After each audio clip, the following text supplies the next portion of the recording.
Oke, saudara-saudara saya boleh undang, ya, S3 Master dari agama saudara, boleh berdiskusi dengan saya, yang hanya tukang parkir gereja. Iya. Kita buktikan dan kita lihat. Haleluya. Ya. Juma, yang gayanya menantang seluruh pendeta seluruh Indonesia. Satu pertanyaan saya pun nggak bisa jawab. Haleluya, puji Tuhan. Kali ini kita menyimak sebuah diskusi dari warungnya Mekana, di mana warungnya Mekana dan Bro Liping gempar dan memanas, di mana sang penanya atau yang naik ke warung Mekana seolah-olah lebih hebat daripada Kristen, sementara dia adalah berlatar belakang Muslim. Dan bagaimana proses dan alur kejadiannya dan apakah yang terjadi, mari kita simak videonya. Mari kita buka hati dan pikiran kita.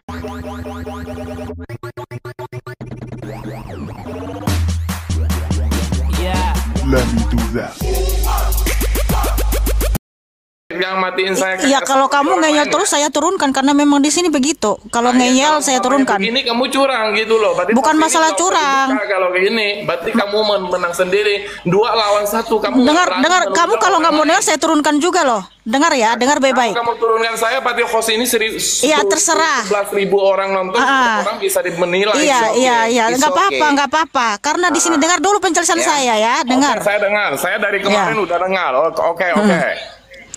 Ya, saya membuka room ini untuk pekabaran Injil. Untuk koin framingnya jahat sekali. Turunkan aja.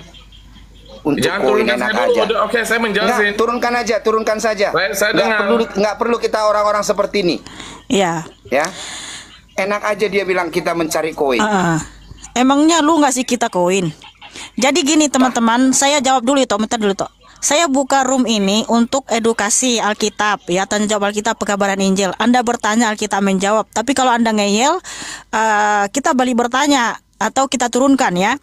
Lihat-lihat orangnya juga gitu. Nah, di sini itu untuk memberitakan Injil. Jadi bukan mau bertanding. Nah, kenapa saya naikkan Ito Living? Karena saya percaya teman saya sebagai narasumber untuk menjawab pertanyaan. Jadi di sini itu untuk menjawab pertanyaan netizen yang mau bertanya tentang Alkitab. Nah, kalau kamu ngeyel, ya wajar kami bertanya balik atau kita turunkan gitu. Karena di sini bukan mau tanding, ya, bukan mau cari koin. Nah, tapi pun kalau ada yang mau beri koin ya silahkan, ya kan. Itu kan istilahnya berkat dari Tuhan. Dan kita juga bukan itu, karena kami percaya ketika kami memberitakan Injil, Tuhan Yesus kami adalah Allah yang pemelihara kami. Burung di udara saja dia pelihara, apalagi kami, ya. Jadi tujuan kami mengabarkan Injil bukan mau cari koin. Kalau mau cari koin mending kami perang koin. Sedangkan saya nggak pernah perang koin, ya. Atau mungkin kita banyak orang yang dapat koin yang itu apa namanya, yang sampai pakai apalah ya, itu bedak lagi, lumpur-lumpur. Mereka lebih banyak dapat koin loh. Jadi kalau ngomong itu jangan seperti itu ya, saudaraku ya. Terserah kamu mau menilai apa. Kami di sini memberitakan Injil, memuliakan nama Tuhan Yesus. Tapi kalau dia ngeyel, kami bertanya balik. Karena di sini bukan mau tanding ya, bukan mau memperbandingkan agama. Tapi kami di sini mau memberitakan Injil. Kalau kamu bertanya dengan santun, kami juga nggak pernah mau bertanya balik. Banyak kok orang bertanya di sini. Ketika dia bertanya, kami jawab dengan baik. Lalu dia santun. Terus dia tanya balik, kamu mau bertanya nggak tentang agama saya? Saya nggak mau bertanya. Karena di sini bukan mau untuk compare dua agama atau agama-agama lain. Nggak seperti itu. Ya terserah kamu mau menilai apa. Biarlah Tuhan Yesus yang menjadi hakim kita.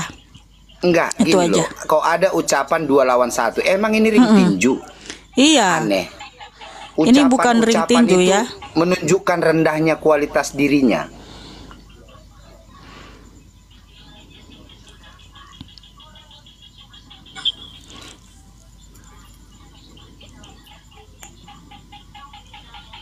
Halo, Assalamualaikum.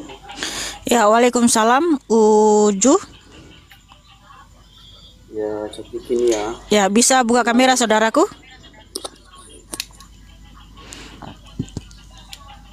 Ya, silakan.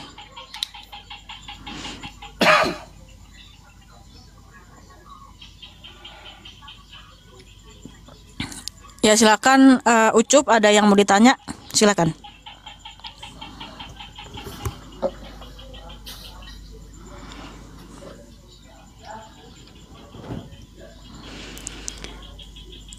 Mikrofonnya dibuka, saudaraku. Mikrofonnya dibuka. Iya. Kalau silakan. Saya mau tanya satu pertanyaan. Ya silakan, saudaraku. Yang dinampain wajahnya, Bang. Jangan rambutnya. Heeh. Gelap-gelap. Jadi yang mencabut nyawa Yesus itu apa, Mas? Oke, saya jawab ya. Yang mencabut nyawa Tuhan Yesus itu siapa? Ya. Oke. Ini kita jawab ya. Dalam Yohanes 10 ayat 18. Oke. Yohanes 10 ayat 18.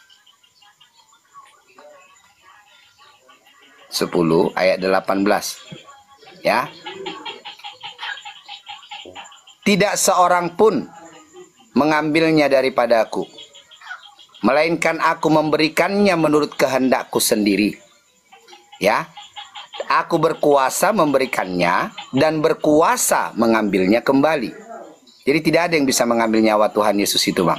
Tetapi karena dia meletakkan dirinya pada kematian itu untuk menggenapi firman-Nya bahwa memang harus menjadi korban pendamaian dan penebusan, makanya dia meletakkan dirinya pada kematian itu, Bang. Ya, makanya di atas kayu salib dia berkata, ya Bapa, ke dalam tanganmu kuserahkan nyawaku. Bapaknya itu siapa? Bukan oknum lain, tetapi rohnya yang omnipresent dan maha besar. Ya, gitu dia, Bang. Jadi tidak ada yang bisa mengambil nyawa Tuhan kami, ya, Bang. Tidak ada. Oke ya, terima kasih saudaraku Ucup. Adonai Yesus Masih memberkatimu. Satu aja pertanyaannya ya, kita ganti dulu yang lain.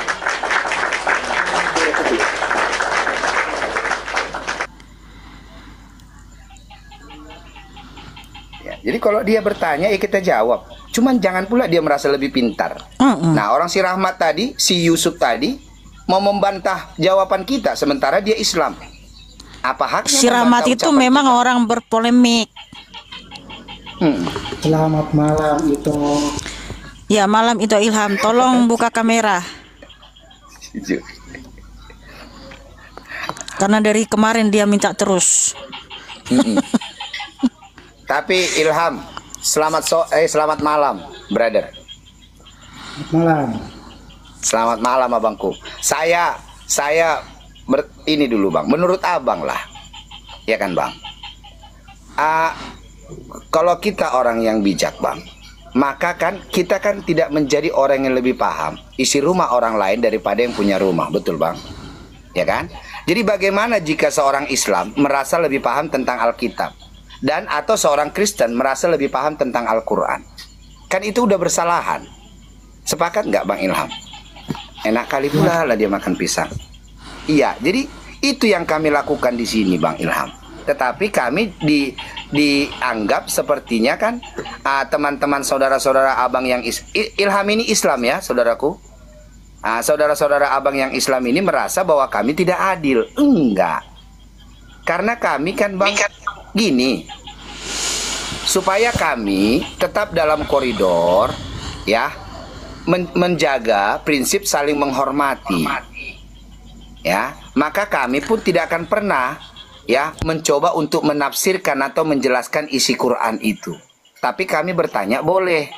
Demikian juga kan sebaliknya. Islam jangan menafsirkan atau menjelaskan Alkitab kami Kristen. Kalau bertanya silahkan. Gitu loh. Karena kita orang-orang yang berhikmat dan punya etika. Pelan-pelan makan, Bang Ilham. Itu Ilham ini kalau naik ke sini kulihat makan pisang. Ya, saya paling suka makan pisang. Ayo udah, silakan langsung aja pertanyaannya itu Ilham. Oke. Tapi sebelumnya saya minta kesepakatan dulu. Kalau tidak boleh ya tidak ada perlu kan. Kalau boleh ya saya lanjut. Satu aja pertanyaannya, satu. Tapi pertanyaanmu jangan untuk membuat apa. Kayak sebelum-sebelumnya jangan seperti itu. Pertanyaanmu tentang fokus di Alkitab aja, silakan. Ya, saya tetap fokus di Alkitab. Jadi Saya bertanya itu di dalam kitab, tapi saya tidak perlu minta penjelasan. Saya hanya minta dibuktikan. Bisa enggak? Oke. Kalau begitu saya minta dibacakan Markus 16 ayat 18.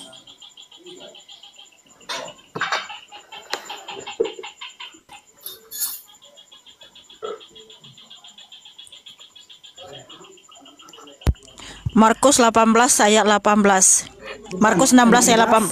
Iya. 16 ayat 18. Mereka akan memegang ular dan sekalipun mereka minum racun maut, mereka tidak akan mendapat celaka. Mereka akan meletakkan tangannya atas orang sakit dan orang itu akan sembuh. Ya, saya minta dibuktikan, bukan minta dijelaskan. Kalaupun bisa dibuktikan malam ini dan besok malam kita bahas live seperti ini, maka saya siap bersahadat atas nama Yesus. Oke, saya jawab ya, Bang Ilhamnya. Jadi gini dia, Bang. Ya, ini Bang tentang janji Tuhan Yesus, ya, yang akan menyertai setiap ya orang yang mengikutinya. Oke, Bang. Nah, namun Bang, kami juga di sisi lain, kami dilarang, ya, jangan mencobai Tuhan Allahmu. Gak boleh, Bang. Artinya, Bang, kalau kami melakukan itu, kami mencobai Tuhan Allah kami, mencobai Tuhan Yesus itu, Bang. Ya, apakah? Jadi gini dia, Bang, sama saja misalnya, kita kan, Bang, diajarkan untuk taat kepada pemerintah dan peraturan. Oke, Bang? Nah, karena ke gereja nih, Bang, ke gereja. Oke, sudah terlambat. Padahal mau melayani nih, Bang. Jadi lampu merah akhirnya diterobos, Bang. Apakah pada saat itu berlaku kasih karunia Tuhan dan perlindungan Tuhan? No, karena memang sudah melanggar. Ya, Bang. Jadi nggak bisa, Bang. Kami nggak bisa. Tetapi gini dia, Bang. Kalau misalnya tanpa setahu kita, ya, tanpa setahu kita ada orang yang meletakkan racun itu dalam minuman kita. Ya, Bang, dan kita meminumnya di dalam nama Tuhan Yesus, ya, itu, Bang, dalam nama Tuhan Yesus, ya, itu bisa tidak terjadi apa-apa sama kita, kuasa Tuhan bekerja. Tetapi kalau kita sudah tahu, Bang, itu racun, ya, kita minum, Bang, firman Tuhan berkata itu, ya kan, Bang? Enggak, di situ tidak berlaku kasih karunia Tuhan, Bang. Itu artinya kita mencobai Tuhan Allah kita. Seperti itu dia, Bang. Sama Iya, gini bentar. dia, Bang. Jadi gini, Silakan. mohon maaf itu saya potong. Kita harus lihat konteksnya ya. Markus 16 ayat 15 sampai 20 itu di sini perintah Tuhan Yesus untuk memberitakan Injil. Dan orang yang memberitakan Injil ini akan diberikan kuasa sama Tuhan Yesus, di mana ketika mereka dicelakai oleh orang lain tidak akan pernah. Contoh ya, banyak para penginjil ketika mereka memberitakan Injil ke pelosok-pelosok ya, ke suatu tempat lah ya, di mana memang sudah banyak kesaksian seperti pendeta Daud Tony. Dia memberitakan Injil ke suatu desa di mana kepala suku di situ sudah menaruh racun di dalam minumannya. Nah, ketika dia mau minum itu, dia berdoa dulu. Dia nggak tahu di dalam minuman ini tuh sudah ditaruh racun. Nggak tahu, tapi dia sebelum minum itu kan, sebelum makan itu berdoa, dan dia tidak apa-apa gitu loh ketika dia sudah makan dan minum. Nah, itulah kenapa mereka jadi percaya. Nah, kalau di sini kan istilahnya itu bilang suruh saya jadi minum racun, itu namanya mencobai Tuhan Yesus, menantang seperti yang bilang itu living. Tetapi ketika saya memberitakan Injil, ya karena saya di media sosial, contoh itu kirim dari situs santet, bisa nggak kena ke saya? Itu saja buktikan gitu kan? Percaya santet gitu. Loh, contoh, makanya di sini bukan berarti aku yang mencobai Tuhan Yesus lalu saya minum racun. Di sini memegang ular lalu saya pegang ular. Bukan secara harafiah saya pegang ular. Ya, ular itu maksudnya iblis ya, bahwa kita akan mengusir setan dalam nama Tuhan Yesus. Nah, di sini ketika ada orang yang mencelakai kita, menaruh racun ke dalam minuman kita, ke makanan kita, tanpa sepengetahuan kita, ketika kita memberitakan Injil, Tuhan Yesus sudah berjanji kita nggak akan mendapatkan celaka. Kita nggak kenapa-kenapa. Makanya contohnya seperti Rasul Paulus ketika digigit ular yang beracun, ketika dia sudah sampai di Pulau Malta, dia nggak mati-mati. Makanya orang di Pulau Malta ini menganggap Paulus ini dewa. ternyata dia memang diberi kuasa sama Tuhan Yesus sehingga tidak terjadi apa-apa. Jadi gitu itu ilham. Bukan berarti di sini kami lalu mencobai Tuhan Yesus lalu kami minum racun, enggak. Tapi ketika kamu, ya ketika saya memberitakan Injil lalu kamu taruh racun di makanan saya tanpa sepengetahuan saya, ya saya nggak apa-apa karena saya sudah Tuhan Yesus sudah berjanji kita nggak akan apa-apa ketika kita memberitakan Injil dicelakai, nggak akan terjadi apa-apa gitu. Maksudnya itu ilham. Oke, Ya, karena saya, sekarang kan kita- baru gini dia bang, bang, sebentar, kan sebentar. lagi Bentar bang beritakan Ilham. ini. Iya, sebentar bang Ilham. Jadi gini dia bang, masalah abang, ya mau menerima Yesus sebagai Tuhan dan Juru Selamat abang itu hak abang. Bukan pula kami membuktikan supaya abang masuk Kristen, enggak. Ya, abang masuk Kristen atau tidak itu hak abang dan tidak ada untung dan ruginya bagi kami bang, nggak ada. Ya bang, jadi itu pada abang. Kebenaran Alkitab saja. Para rasul nggak Iya. pernah seperti itu ketika memberitakan Injil lalu mereka anggar-anggar kekuatan, anggar-anggar jago, lalu mereka minum racun, nggak ada. Kecuali ada yang menaruh racun di minumannya, di makanannya tanpa sepengetahuan kita. Nah itu baru Tuhan Yesus pasti melindungi kita karena kita konteksnya sedang memberitakan namanya. Gitu itu. Makanya kamu itu kalau baca itu lihat konteksnya, lihat ayatnya ini tujuannya untuk apa gitu loh itu ya. Oke, terima kasih itu ilham. Saya rasa sudah cukup. Satu. Saya kan, Kan saya sudah bilang satu. satu lagi. Ya udahlah, ala itu ilham. Sudah lama kita Enggak. satu Lai, pertanyaan. abang bang Ilham nanya 2 pertanyaan tapi pisang udah 3 bang makan. Iya, sementara awak tidak ada apa-apa di sini ya. Nah, ini Oke, ajak ribut. lanjut. Ya kan. Bacakan lagi Matius 1 ayat 8. Setelah itu dibacakan lagi 2 Tawarik 26 ayat 1. Jadi 2 ayat itu. Matius 1 ayat 8 sama Ya. Sama 2 Tawarik 1 ayat 26. Kalau enggak salah. ah 2 Tawarik 2 Tawarik 26 ayat 1. Oh, 2 Tawarik 26 Ayat 1 ayat 1. sama Matius 1 ayat 8. Asa memperanakan Yosafat, Yosafat memperanakan Yoram, Yoram memperanakan Uzia. Segenap bangsa Yehuda mengambil Uzia yang masih berumur 16 tahun dan menobatkan dia menjadi raja menggantikan ayahnya Amazia. Ya, Oh, pertanyaannya ini masalah siapa umur. ayahnya Usia? Hah? Pertanyaannya siapa ayahnya Usia? Oke. Di sini dibuat namanya Amazia. Di dalam 2 Tawarik 26 ayat 1. Ya, ayahnya Amazia. Oke. Nah, di dalam Matius 1 ayat 8 tentang silsilah Tuhan Yesus ya. Iya. Matius 1 ayat 8. Oke. Asa memperanakkan Yosafat, Yosafat memperanakkan Yoram, Yoram memperanakkan Uzia. Iya. Jadi pertanyaannya jadi Bang Ilham berpikir bahwa ini Uzia yang sama gitu dia Bang ya. ya. Jadi Itu sepertinya beda. ada kesalahan Uzia yang silsilah. lain. Dia Uzia yang lain. Makanya Iya. dijelaskan. Iya. Jadi beda Uzia dari raja dari ini Bang dari kan waktu itu di dalam 2 Tawarik itu kisahnya ada 2 kerajaan di Israel Bang. Di Iya. Israel sana yaitu satu kerajaan Yehuda, yang kedua adalah kerajaan Israel. Ya Bang. Nah, jadi itu berbeda. Ya, yang Abang kisahkan tadi itu dari kerajaan mana gitu dia Bang, yaitu dari Israel. Oke Bang. Oke. Jadi itu bukan Uzia yang sama ya, Abangku. Itu dia Bang. Ntar saya tunjukkan dulu ya ayahnya Uzia di dalam perjanjian lama ya. Boleh, boleh.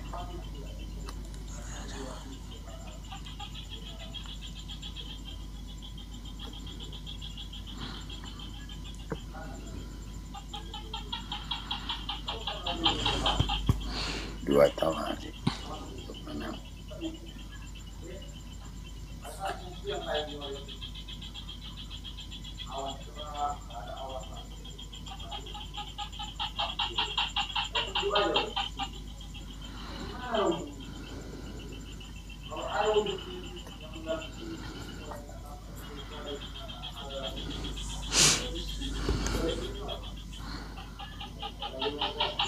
Nah, jadi di sini pun nama ibunya kan Yekolia.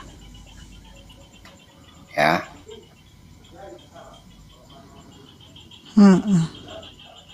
Jadi itu tentang silsilah. Ya itu tidak masalah. Tapi kalau Ito Mikana mau melanjutkan boleh, ya.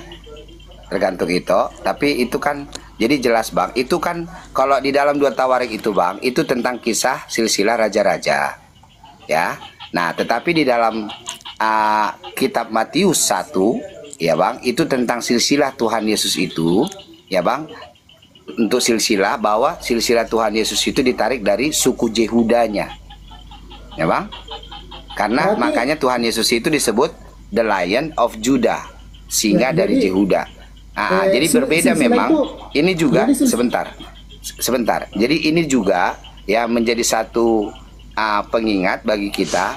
Jadi berbeda dengan Nabi Isa yang ada di dalam Al-Quran itu. Kalau Nabi Isa yang ada dalam Al-Quran itu kan adalah Siti Maryam, saudarinya Harun, ayahnya adalah Imran, itu dari suku Lewi, ya. Kalau Tuhan Yesus enggak, ya, adalah dari Bunda Maria, bapaknya Eli, ya, dan juga dari suku Yehuda. Makanya Tuhan Yesus itu disebut singa dari Yehuda, the Lion of Judah. Oke, seperti itu dia ya, Bang Ilham ya. Jadi silsilah itu sebenarnya penting kan dalam hierarki. Penting.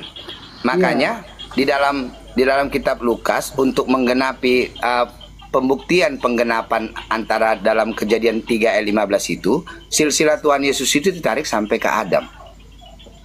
Ya, silsilahnya supaya dalam Roma 9 ayat 5, ya, dalam Roma 9 ayat 5 di sini dikatakan mereka adalah keturunan bapak-bapak leluhur yang menurunkan Mesias dalam keadaannya sebagai daging, sebagai manusia yang ada di atas segala sesuatu. Ia, yaitu Tuhan Yesus itu adalah Allah yang harus dipuji, ya, sampai selama-lamanya.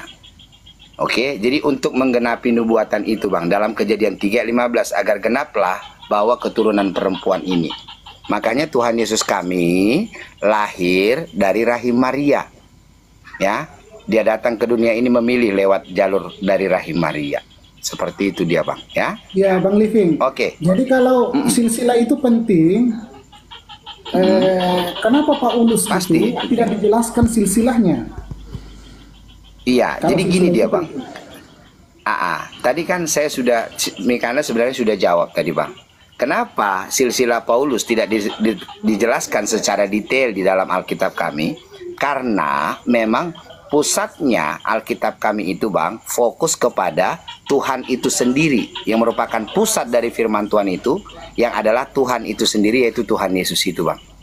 Ya, jadi Paulus ini adalah orang yang dipilih Tuhan menjadi rasulnya, memberitakan Injil keselamatan tentang penyelamatan Tuhan Yesus itu kepada bangsa-bangsa.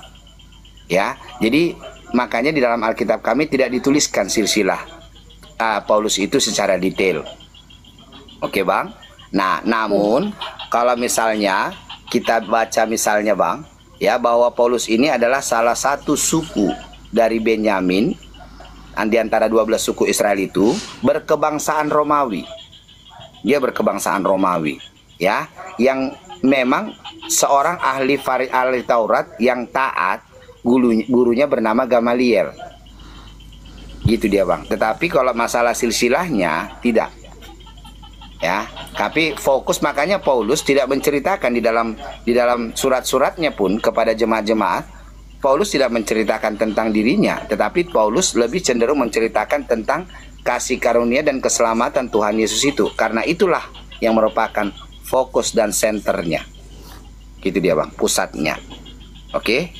Nah, kalau misalnya gini dia Bang.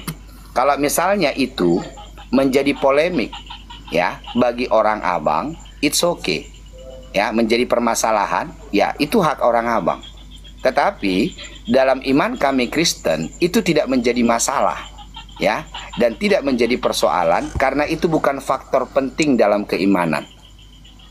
Gitu dia Bang. Tetapi kalau merupakan dia faktor penting dalam keimanan, keselamatan, ya, misalnya seperti gini Bang, di Alkitab kami, ya kan, bahwa itu kan Tuhan Yesus itu disalib. Ya kan Bang? Disalib. Ya, di atas bukit Golgota. Maka pada saat itu disalib, sementara kan di dalam kitab Quran, kitab agama orang Abang kan Nabi Isa itu tidak disalib tapi diserupakan. Nah, sebenarnya yang menjadi faktor penting kalau memang dia benar-benar tidak disalib, harusnya kan ada validasi data ya, pembanding dengan siapa dia berarti yang disalibkan itu siapa. Harusnya kan itu, karena itu faktor penting. Nah, tetapi dalam silsilah Paulus ini Bang, itu tidak menjadi faktor penting. Gitu dia Bang. Jadi ada namanya kalau di dalam kita hidup ini, atau kita misalnya juga di dalam kita juga melakukan sesuatu, ada namanya hukum prioritas. Ada hal yang sangat penting, ada hal penting, dan ada hal yang kurang penting. Ya, hal yang sangat penting dalam kami Kristen adalah tentang keselamatan jiwa. Makanya firman Tuhan berkata, untuk apa kamu memiliki seisi dunia ini jika jiwamu binasa? Ya, jadi syarat keselamatan jiwa yaitu percaya, menerima Yesus sebagai Tuhan dan Juru Selamatnya. Ya, maka dia akan diselamatkan dan percaya dalam hatinya. Nah, hal penting itu apa Bang? Yaitu baptisan. Nah, hal yang kurang penting ini Bang apa? Yaitu tentang, ya itu tadi, ya, tentang kehidupan pribadi rasul-rasul itu, ya kan, yang merupakan pemberita Injil itu, ya enggak? Oke, tentang mungkin adat istiadat. Nah, itu hal yang kurang penting. Jangan pernah mengorbankan hal yang sangat penting ini demi sesuatu yang kurang penting, ya kan? Seperti itu kalau kami Bang ya. Tapi mungkin berbeda standarnya di agama Abang. Seperti itu dia, brother. Oke, jadi gini aja dulu ya, karena silsilah ini kita harus baca lagi Alkitab Perjanjian Lama. Nanti saya akan cari ya itu Ilham ya, nggak bisa langsung cepat begitu dapat, karena itu ini tentang silsilah. Oke, itu aku. Terima kasih, ini jadi PR juga bagi saya untuk mencari tahu ya. Oke, terima kasih itu Ilham. Tuhan Yesus memberkatimu dan mengasihimu ya. Tepuk tangan buat itu Ilham yang cakap dan manis.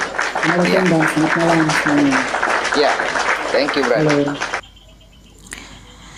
Itu Liping lihat WA ya. Aku ada WA itu. Handphonenya dipakai. Bisa sambil lihat aja sebentar.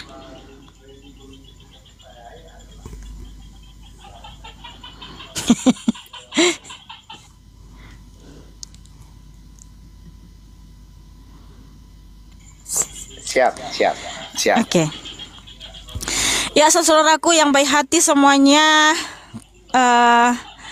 kita ya sudah melayani ini berapa jam tadi? Oke, itu sebentar ya.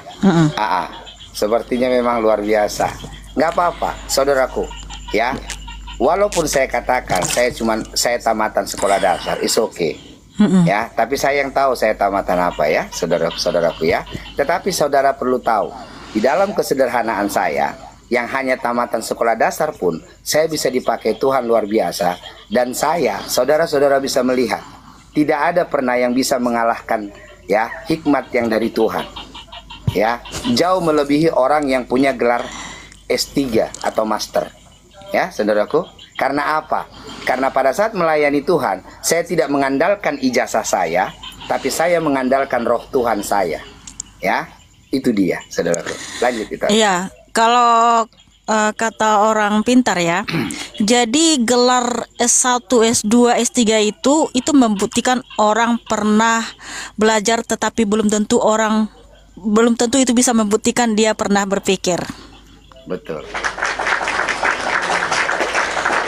Ya, jadi kalau kau punya gelar S1, S2, S3 itu membuktikan bahwa memang pernah engkau mengemban atau pernah berstatus kuliah di tempat itu, tapi belum tentu kamu bisa membuktikan itu kamu pernah menjadi orang yang berpikir. Ya, daripada saya berdusta seperti kain nama berkata S3 dari Haifa sementara tidak ada, ya kan? Atau bangun samudra.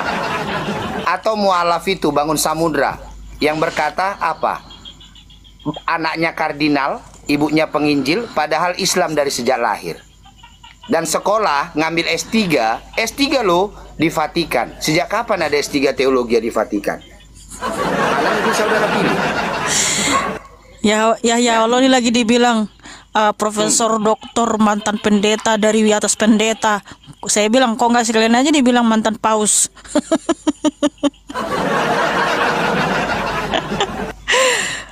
Ya, jadi gini, sekalipun kita sekolah di samping surga, kalau memang Tuhan Yesus tidak memberikan kita hikmat dan karunia, nggak akan mengerti firman Tuhan. Yes. Karena Tuhan Yesus Haleluya. berjanji di Matius 13 ayat 11, dia memberikan karunia untuk mengerti rahasia kerajaan surga, yaitu firman Tuhan yang tertulis dalam Alkitab itu diberikan kepada anak-anaknya. Nah, makanya kita berguru kepada Tuhan Yesus ya. Yes, haleluya. Jadi kami ya, dengan framing saudara ini, kami selangkah pun tidak akan pernah mundur ya, untuk memberitakan, maju terus memberitakan nama Tuhan Yesus itu. Sekalipun pada saat kami memberitakan nama Tuhan Yesus itu dan membentengi iman kekristenan itu, saudaraku, kami mendapatkan hinaan, hujatan, it's okay. Karena kasih karunia, penyertaan, dan anugerah hikmat dari Tuhan Yesus itu melimpah bagi hidup kami. Haleluya. Haleluya. Ya. Jadi Amin. tidak akan pernah, tidak ada kata mundur, saudaraku. Ya, maju terus. Laskar-laskar Kristus yang dibawa juga maju terus, saudaraku. Jangan pernah gentar, karena satu-satunya Tuhan yang berkuasa dan jelas-jelas nyata kuasanya hanya Tuhan Yesus kita. Oke, tidak ada yang bisa mengalahkannya, tidak ada yang bisa menyainginya. Oke, saudara-saudara saya boleh undang ya, S3 Master dari agama saudara, boleh berdiskusi dengan saya yang hanya tukang parkir gereja. Iya. Kita buktikan dan kita lihat. Haleluya. Ya. Juma yang gayanya menantang seluruh pendeta seluruh Indonesia. Satu pertanyaan saya pun nggak bisa jawab. Juma. Ya, oke, saudaraku, terima kasih ya buat teman-teman yang sudah tatap layar, yang sudah ikut juga mendoakan kami, mendukung pelayanan ini. Terima kasih banyak. Kita istirahat dulu ya malam ini. Begitulah. Sekarang umat kaum bungsu tidak lagi mengakui agamanya.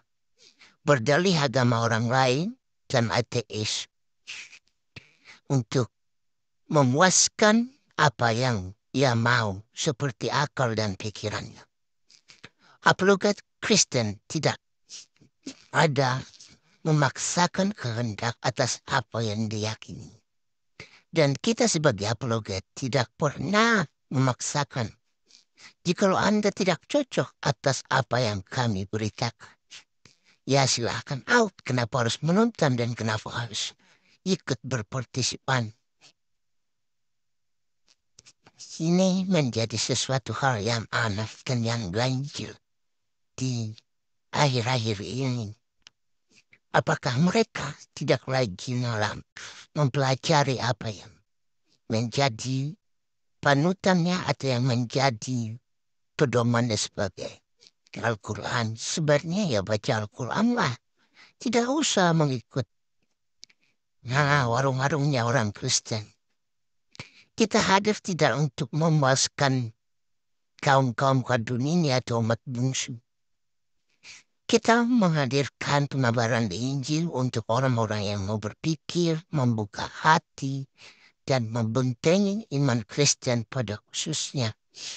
Jadi Kristen tidak pernah mengutak-atik agama lain. Dan itulah bentuk cinta kasih kami dari Yesus Kristus. Tetapi kalau agama kami dikutak-atik, dan wajib bagi kami untuk menjawab apa yang dikutak-atik daripada kekristenan. Bukan seperti si Juma yang suka-suka menafsirkan Alkitab dan Simonando, yang lebih hebat daripada orang Kristen sendiri, yang ternyata pada kenyataannya ada kebohongan belaka yang hingga membuat banyak orang tersesat. Untuk itulah kita hadir di dalam membentengi iman-iman saudara-saudara Kristen agar lebih kokoh dan kuat di dalam mengikut Yesus Kristus. Dan ini sebagai salah satu tantangan dari Bro Liping untuk berdiskusi pada kaum-kaum yang merasa lebih hebat, baik S1, S2, S3 ataupun S4 seperti Kay Namus atau si Bangkei. yang tidak memiliki pengetahuan apa-apa, yang hanya hebat memutar hati yang seolah-olah wow, membuat segala sesuatu hiperbola. Jadi ini sebagai wujud dan tantangan dari Bro Lipin bagi orang yang mau berdiskusi, silahkan saja naik dan mari kita buktikan seperti apa ajaran dari Anda dan Kristen. Mudah-mudahan hal kecil ini bermanfaat untuk saudara-saudara penapol dan menjadi sesuatu pondasi yang kuat di dalam mencari kebenaran dalam Yesus Kristus. Tuhan Yesus memberkati.